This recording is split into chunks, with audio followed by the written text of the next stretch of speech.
இந்த உலக வர்த்தக ஒப்பந்தத்தில் விவாதம் நடந்தது. இது 15 வருடத்திற்கு முன்பாகவே நீங்க மூன்றாம் உலக நாடுகள் ரேஷன் கடை மூலமாக மக்களுக்கு மலிவு விலையில் அரிசி உணவுப் பொருள் கொடுக்கக்கூடாது, அந்த மானியத்தை நிறுத்த வேண்டும், விவசாயிகளுக்கான மானியத்தை நீங்கள் நிறுத்திக் கொள்ள வேண்டும், நீங்கள் இறக்குமதி செய்வதற்கு அதாவது வெளிநாடுகளில் இருந்து உணவுப் பொருளை இறக்குமதி செய்வதற்கு நீங்கள் அனுமதி கொடுக்க வேண்டும் என்கின்ற மூன்றையுமே மேற்குலக நாடுகள், வளர்ந்த நாடுகள் தொடர்ச்சியாக முன்வைத்துக் கொண்டிருந்தார்கள். இதை இந்திய அரசும் உலகத்தில் இருக்கிற மூன்றாம் உலக நாடுகள் அனைத்தும் சேர்ந்து எதிர்த்து வந்திருந்தார்கள். இதுதான் கிட்டத்தட்ட 15-20 வருடங்களாக நடந்த விவாதம். இப்ப நடந்த இது குறித்த மாநாட்டிலே இது குறித்து விவாதம் வரும்பொழுது நிர்மலா சீதாராமன் அவர்கள் அந்த கூட்டத்தை புறக்கணித்திருக்கின்றார். இந்தியா அந்த ஒப்பந்தத்திலே கையெழுத்திட்டிருக்கிறது, இதை ஏற்றுக்கொண்டிருக்கிறது. இந்த அடிப்படையில் 2017 இருந்து நீங்க ஃபுட் கார்பரேஷன் ஆஃப் இந்தியா சொல்லக்கூடிய இந்த குடோன்ல அரிசியை சேமித்து வைப்பது என்பதோ கொள்முதல் செய்வது என்பதோ செய்யப்போவது இல்லை. விவசாயிகளுக்கு மானியத்தை நிறுத்தி விடுவார்கள். ஆனால் வெளிநாட்டில் இருக்கக்கூடிய குறிப்பாக அமெரிக்கா எடுத்துட்டோம்னா அமெரிக்காவிலே அந்த விவசாயிகளுக்கு மானியம் கொடுப்பதை அமெரிக்கா நிறுத்தாது.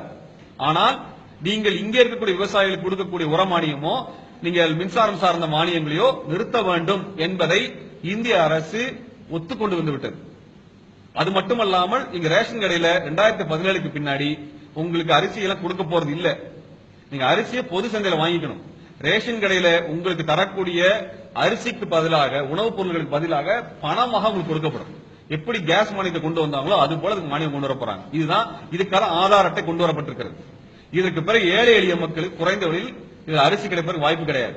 இப்ப என்னன்னா நீங்க இங்க அரிசி உற்பத்தி பண்ணுவீங்க, வெளிநாட்டிலிருந்து அரிசி இறக்குமதி செய்ய போறாங்க. அப்ப 2 பேர் இறங்கும் பொழுது அவர்கள் நம்மை விட மிக குறைந்த அளவிற்கு, ஏன்னா வெளிநாட்டிலிருந்து ஒரு உணவுப் பொருளை கொண்டு வரதுக்கு ஒரு கிலோவுக்கு 15 பைசா தான் வருது. மிக குறைந்த விலையில் வெளியிலிருந்து கொண்டு வந்துட முடியும். இப்ப இங்க இருக்க விவசாயிக்கு விவசாய மானியம் இருக்காது, மின்சார மானியம் இருக்காது, உர மானியம் இருக்காது, எந்த விதமான உதவிகளும் தமிழ்நாடு அரசு இந்திய அரசு கொடுக்க போவதில்லை. அப்ப அதிகமான கடன் சுமைகளை தான் விவசாயம் பண்ணி விளைபொருளை கொண்டு வரணும். அதை இந்த அரசு கொள்முதல் செய்யாது, வெளிநாட்டிலிருந்து இறக்குமதி பண்ணி மொத்தம் விற்பாங்க. அப்ப இங்க இருக்கிற விவசாயிகள் தற்கொலை செய்து கொள்ளக்கூடிய சூழலை மோடி அரசாங்கம் கொண்டு வந்திருக்கிறது. இது மோடி அரசாங்கத்தின் மீதான குற்றச்சாட்டு மட்டுமல்ல, இவருடைய பிரதான கட்சியாக இருந்த காங்கிரஸ் இதை குறித்து பேசவில்லை. பாராளுமன்றத்தில் 3வது பெரிய கட்சியாக இருக்கக்கூடிய அதிமுக இது குறித்து எதுவும் பேசவில்லை. இப்பொழுதும் அவங்க சொல்றாங்க உங்களுக்கு 20 கிலோ அரிசி தரப்போறோம், 30 கிலோ அரிசி தரப்போறோம், 100 கிலோ அரிசி தரப்போறோம் சொல்றதெல்லாம் பொய்.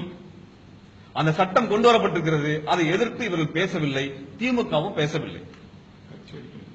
கட்சி அறிக்கையில் எங்கேயுமே இது குறித்தான இந்த உலக வர்த்தக சபையில கையெழுத்து போட்டதை பத்தி இதுவரைக்கும் பத்திரிகையாளர்களே சொல்லப்பட்டதில்லை.